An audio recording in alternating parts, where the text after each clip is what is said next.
Cette année, HMT Microélectronique SA a déménagé dans un plus grand bâtiment à l'intérieur de la ville de Bienne. Un indicateur positif pour la branche? Oui et non, explique le PDG Günther Hoheisel.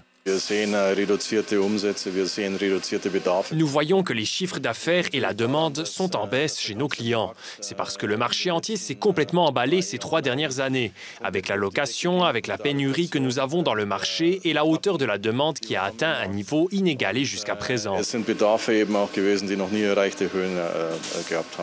La pandémie explique cet élan. Il y a eu une énorme demande dans le domaine de l'électronique de loisirs. Les consoles de jeux étaient en rupture de stock, par exemple. Car les micropuces manquaient dans la production, mais la courbe en forte hausse s'est de nouveau cassée. La consommation diminue, les gens économisent. Nous ne savons pas exactement où cela mène. Nous avons diverses difficultés telles que la guerre en Ukraine et la guerre au Proche-Orient. On a la Chine et Taïwan où on ne sait pas exactement comment cela va continuer.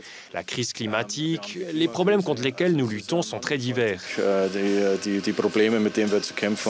Toutefois, les courbes ne descendent pas dans la branche. L'Union européenne, les États-Unis et l'Asie investissent des milliards dans différents marchés. La Chine va injecter plus de 40 milliards d'euros dans l'industrie des puces. Et cela, les entreprises suisses le constatent. En Suisse, nous profitons indirectement de cela. Nous collaborons avec les Européens et les Américains, bien sûr. Donc nous profitons aussi des investissements qui se font là-bas.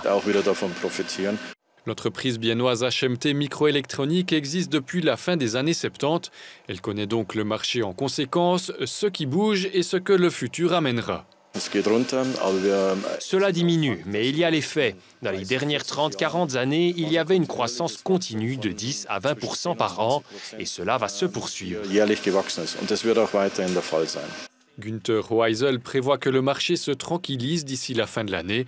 Après ces hauts et ces bas, l'industrie de la puce électronique reste une branche avec de l'avenir.